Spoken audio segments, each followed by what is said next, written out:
Welcome to Chicken Yard Sports Divisional Round Edition. We're here to recap the four games and what four games it was. Shitty football in the wild card weekend. Absolute electricity in all four of the games in the divisional round. I guess let's just start where we're fresh off. The Buffalo Bills lose in OT 36-42 to the Kansas City Chiefs. Literally the definition of a barn burner, especially the last 2 minutes were just pure football heroin. Like it was just the strongest dose of the strongest, purest football you can imagine. Just absolute electricity the entire fucking time. It was insane. Crazy. It was absolutely insane. I mean, it was like, oh my God, the Bills might win this, to, oh my God, the Chiefs just scored a 65-yard touchdown. No, wait, did they give the Bills too much time? Did the Bills score? Oh my God, they're finally going to win. To, like, why can't you cover Travis Kelce up the middle of the field when they got two timeouts? Like, where did you think they were going with that ball? Where did you think they were going to pass that football? I mean, when the Bills scored with like 13 seconds left or whatever it was, I ran around my house just celebrating. Like that touchdown was so gangster and just so timely, and it was just badass. And I thought that the Bills finally had toppled the Chiefs, and then you get that last 13 seconds and somehow Mahomes has like 2-3 chunk plays and all of a sudden they tie the fucking game and send it to overtime. It's just like 13 seconds is too much time. It's too much time for Mahomes. Like, what the fuck are you doing? Like, I know, and the Bills, like, seriously, Leslie Frazier, what the fuck are you doing? If you want to be real, like, the Bills could not tackle to save their fucking lives tonight. I'm watching the entire game just going like, okay, even when they get in proximity, some guys aren't even lunging for guys. Guys are throwing only their shoulder. Like, it was just absolutely pathetic. And I was just saying the whole second half, like, the Bills can't even tackle anybody, so you might as well just hope that you get the very last possession. And they couldn't even make it happen. Dude. And then overtime happens and the Chiefs just march right down the field. I mean, everyone's been saying it for a million years, but like Roger Goodell's like, no, we're not changing the overtime rule. We are taking taunting out of the game of football because that is more important than the game of football. It's taunting. That's what we need to take care of in the offseason. Yeah, I mean, a one and done possession. Bills don't see the football. Whoever was getting that ball first was going to win.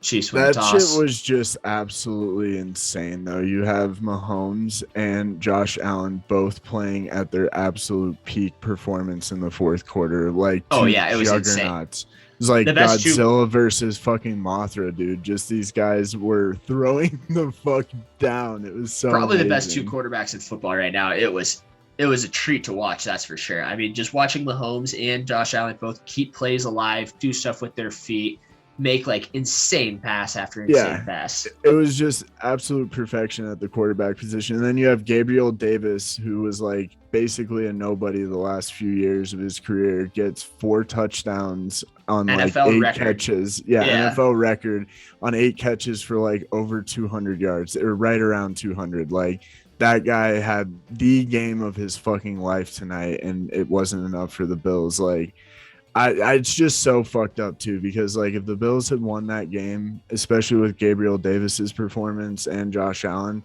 it would be partying for like the next 4 weeks. Like, even if they didn't win the Super Bowl, like Bills Mafia would have enjoyed one of the sweetest victories ever. And yeah, it's like, what do you have to do to beat the Chiefs? Like, seriously, what do you have to do to beat them? It's absurd at this point. It is truly absurd at this point. It's like, I don't know. I don't know. Yeah, I mean, we got treated to, hopefully, in what it looks like, because they played in the AFC Championship last year, is duels of the highest order from 2 of the best quarterbacks in the league. And yeah, that's just an incredible football game. Absolutely insane. Another incredible football game happened earlier in the day. With the Rams versus the Buccaneers, when it looked like the game was over the entire game. Like, it was never a football game until 3.5 minutes left in the fourth quarter when, well, first of all, the Buccaneers punt with like 5.5. minutes left in the fourth quarter. And they force kicked a 3 and out. a field goal with they're still going to be down by 3 scores. It was just a bizarre decision by Bruce Arians. I mean, eventually it kind of ended up being the right call, but no, it wasn't. It wasn't, but yeah, exactly. But so the Buccaneers get the ball back, score like a 65-yard touchdown, basically on Jalen Ramsey. Nonetheless, right. It's like whatever you can't let happen, they just immediately let happen. Yeah. They're like, all right, let's leave over the top open. And yeah, Mike Evans who scored that first touchdown with 3.5 minutes left. Yeah. And then they're like, all right, well, the Rams still get the ball, and if they get 1 first down, the game's over. So what do? They probably fumble the football. And Cam Akers fumbles it. The Buccaneers get it back and punch it in. And just like that, from being down 14 points with 3.5 minutes left, it's tied at 27. And I'm like, what? No way. Tom Brady can't. Oh, it was absurd. No. I was trying to go to the store before the second game, and I'm leaving right after that Mike Evans touchdown, because I was like, all right, whatever, I just have to go anyway. But yeah, it was I'm just staying there at the doorway thinking okay, the Bucs, it's just gonna run out. They're probably gonna lose by 2 touchdowns, and then all of a sudden they score, and it's a 1-score game, and I'm just this is fucking absurd, especially because the Bucs played shit today on offense. Brady had one of his worst games ever. It was just, even if it wasn't 3 and outs, they had 20 possessions that amounted to absolutely nothing. The Rams were playing out of their fucking minds. And before that entire circus started, Von Miller gets a strip sack, and you're okay, now they're really done. They are toast. The Buccaneers don't have a chance anymore. And then, of course, they hike a ball right past Stafford, and then all that chaos ensues. It's just crazy. It was a ridiculous game. And I mean, the Buccaneers, well, I get credit to Stafford. So they score with, I guess, too much time left. And Cooper Kupp, who continues to be just he's holy insane. Shit. Yeah. Who should be the MVP. I mean, they should have a MVQ and an MVP. Give the MVP to a quarterback, and give the MVP to a player that's not a quarterback. Because if you have a year like Cooper Kupp had, what does it take to win the MVP if you're not a quarterback? Especially too, because he led the league in catches and yards for 14 or 15 straight weeks. The dude was just unstoppable forever this year. Yeah. And I mean, so the Rams get the ball back, and Kupp has 2 in one drive. He has 70 receiving yards. I know, it's fucking absurd.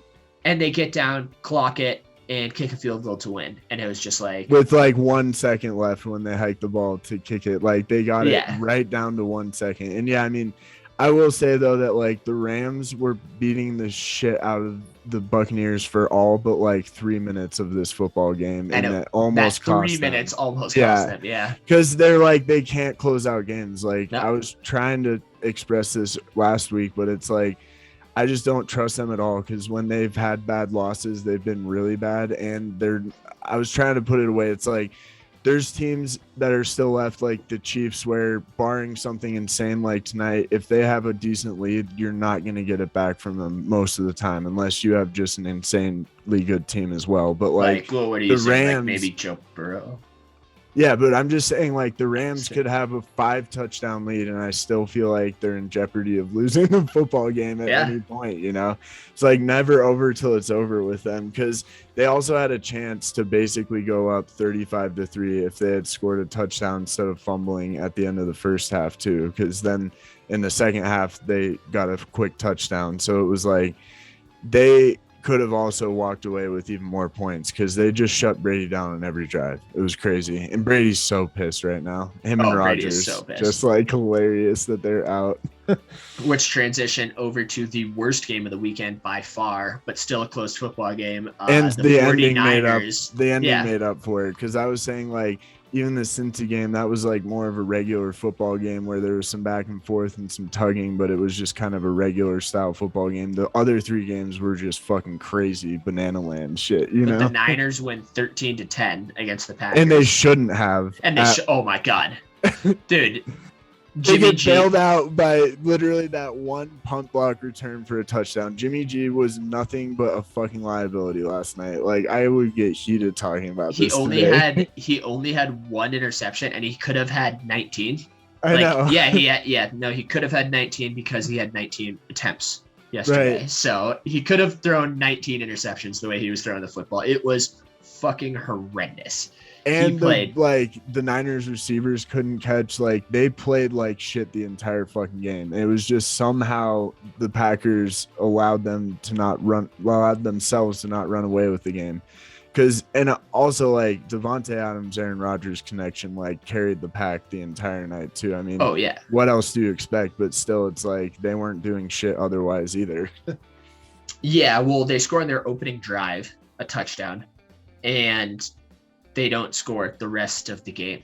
I mean, they hit one other field goal, but like it was just like stalemate after stalemate after it was just like a brutal It was so game to watch. fucking boring, and it was just freezing up there. Like, Shanahan literally looked like Jack Torrance from The Shining, and it was just brutal. Also, I will say, like, the most suspect thing that's happened in years happened in the first half, like towards the end, where there's like 30 seconds left. Rodgers gets sacked and the ball comes out and they don't review it. So it's like, okay, fine, don't review it. But the clock doesn't stop, and that would have been an incomplete pass if it wasn't a fumble. So, like, all of a sudden the Packers get up and they like spike the ball and line up for a field goal. And it's just like, all right, so if the clock was running, that should have been a fumble, like there's just so much wrong with that situation. And it all ended up benefiting the Packers because it allowed them to spike the ball and get a last second field goal attempt. Luckily, it was blocked and like the cosmic order was restored, but that was just suspect as fuck. Oh, it was suspect as fuck for sure. But like, I don't even know. So there was the blocked punt for a touchdown that San Francisco scored. That was the only thing that happened it was like a boring as fuck football game besides that. Yeah. But right when that happened, and then San Francisco was somehow able to claw themselves down the field to kick that game-winning field goal and have Robbie Gould go out there, like, that was exciting as hell. Like, that last part of the game was truly entertaining. But yeah, just a sloppy, shitty game, and Rodgers just leaving on the worst possible way ever this year. Like, whether or not he comes back to the Packers, this was like a worst case scenario because they get the bye, they get San Francisco, who he's 0-4 against. And also, like, I get it, like, Rodgers plays like an MVP every year, but the guy won one Super Bowl going on like 12 fucking years ago now, 11, 12 years ago. Like, I'm not saying that he doesn't deserve all the respect he gets, but like, he is fucking horrible in the playoffs, period. Yeah, I mean, after the one drive, it was just he did nothing the rest of the game, which is why we can move on because I'm bored even talking about this game. I know.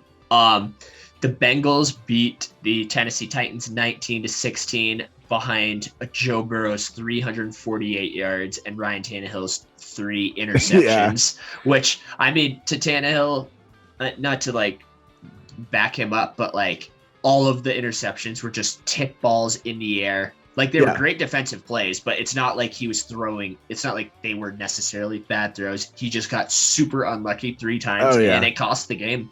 I mean, and that's why, like, everybody's trying to make like a news story about like Vrabel defending him, but at the end of the day, like, they have a really good thing going on there in Tennessee, and like, you just get unlucky, and like, they still had opportunities to win the game, but they also, I think where they really messed up is like, I feel like the Titans always wait to unleash Derrick Henry until it's too late. Like, I know that they try to get him going early, but like in the second half when they needed like some more offense, they leaned on him, and it's like, guys, it's already in the second half. Like, you can't run your way out of this hole that you're in right now, and it's just like their offense is just so unproductive when shit like that happens. And like the Bengals, I would say though, like, they did pretty much barely get out of there until the very end, and it's like, oh, they were holding on. I mean, the Bengals offensive line should all go to prison. I know, it the was job like they did protecting Joe Burrow. And that was basically the story of the entire game, is it was just like Joe Burrow was getting eaten alive, but other than that, like, and the Titans just couldn't do anything or Bengals couldn't do anything on offense, and they barely held out to scrape by that win. Like, I think for them, that's just a huge win as a team, because like they shouldn't have won that football game giving up 9 sacks. It's just crazy. 9 sacks, and there was 2 other sacks that like somehow no one could hear the whistle during the play. Oh, I know. Like, and there was 2 of those. I know in that Titans game, it was like the refs were so reckless with the whistle because they allowed 2 full plays to go after delay game calls. And they were both sacks on and one of Burrow. them was on Burrow. Was like the guys dove right at his legs too. So it was like, if they didn't throw the flag, it would have been a personal foul on Tennessee, you know? Yeah. So it's like just bizarre. But it's like, what are we doing here? Yeah. Also, there was that interception that was super controversial because I didn't think it was a pick for Tennessee. You do think it was a pick, but like, well, I think it was whatever they called it on the field, and they I agree with you that if they had called it incomplete, I definitely agree with you on that. Yeah, it would have stayed incomplete, but they called it an interception, and I don't know, I just didn't see the ball move. But yeah, it was a crazy ass play, no doubt. And it didn't end up mattering, and like the Titans weren't able to really capitalize on it too much. But like, yeah, I mean, the Bengals though are just badass rock stars. Like, they came out of nowhere, and like they're just like, keep your women away from them. Like, those dudes are bad motherfuckers right now, you know? Fuck yeah, dude! To make the AFC Championship game this year, like the city of Cincinnati. Even if they lose this week, I don't even think they give a shit. They're no, they don't care at all. They'll lose by 30 to the Chiefs, and everyone they'll be like getting interviewed. Someone will be like, "Oh yeah, are you bummed?" He's like, "Fuck no, dude. We made the AFC Championship. You kidding me? You thought we'd make it this far?" Yeah, probably just celebrating regardless of win or loss. They had literally one of my favorite football games, best football games I've ever seen in the regular season against the Chiefs earlier, and beat them with Jamar Chase. That was his like going the fuck off week. And like Joe Burrow also threw for over 400 yards that game. So if anybody can kill the Chiefs, the Bengals have already done it this season in basically a playoff situation for them too. So like, they've done it under pressure, but that was at home. So they have to go to Arrowhead now and try and do that. And I guess we can easily do a little bit of a preview for next week too. We don't have to go too in depth with it, but like, next week is just going to be absolutely epic. With Niners Rams. Just it's like not that epic. But it's just the battle of the young coaches yet again. You know, McVay versus Shanahan is like the biggest storyline, I would say. And divisional teams making it to the conference championship, that can't have happened too many times in the past. Like, that's pretty insane. But and like, I just see as long as Stafford and them don't make catastrophic errors like they're prone to do, like they have the absolute advantage on San Francisco. I mean, their defense was playing at times ridiculously well today against Brady. It was really just the offense that fucked them over, but their defense is playing out of their minds. And Von Miller and Leonard Floyd and Aaron Donald are just feasting for the Rams. And but if Jimmy G is like gone from San Fran after this year for sure, because like, I don't know how Shanahan would put up with that big of risk every single game, you know. But yeah, then you have the Bengals and the Chiefs, and that is just going to be another epic rock show. Those are like rock star shows. Yeah, the only thing I'm hoping for is that the Bengals O-line can play like a little bit better, because it's not going to be a football game if they turn in the performance, because you know, the Titans might put up 16 points against the Bengals defense, but the Chiefs sure as fuck aren't putting up 16 points against the Bengals defense. It's going to be the Chiefs are putting numbers on the board, and if the Bengals O-line can't stop them like they did yesterday, then it is just going to be a terrible football game. And I was just thinking, considering, because like the Bengals roster on paper like isn't good enough to gotten where they are now. It's basically just on the shoulders of Joe Burrow and Jamar Chase, and that's who beat the Chiefs earlier in the season. But imagine if you had taken the Bengals to get to the Super Bowl. I mean, those odds must have been insane, because the Rams were minus or plus 1,200, because it pays out 12 times, you know? Yeah. So like, and I took them, and they're on the doorstep, you know, but like the Bengals must have been like 36 or something like that, you know? Yeah, if not lower. I honestly could see it being like a 50-1 odds. Like, they were supposed to finish the season like 4-13. I know. Like, And yeah, it's just insane. But dude, if all they have to do this offseason is beef up their O-line, they're going to be insanely good for a few straight years right now. well, I and hope I'm so. all for it. And also just very quickly, like them choosing Jamar Chase, I think is clearly the better choice because even without an offensive line, they're still made it to the AFC Championship. Yeah. No, it's not even a question. Penei Sewell, like, I'm sure he'll be a great player, but no, when you that have chemistry is just legendary. I mean, we're just at the very beginning of this. If these guys do this for 15 years together, like Reggie Wayne, who, and like Marvin Harrison, who, and like the Peyton connection, and Rob and Tom, who, you know what I mean? Like these guys are gonna be on another fucking level together. So I hope so, but it'll be a fun conference championship weekend that's coming up. So. Go Burrows, stay baby. tuned. Go Burrows for show. Like, subscribe. Peace.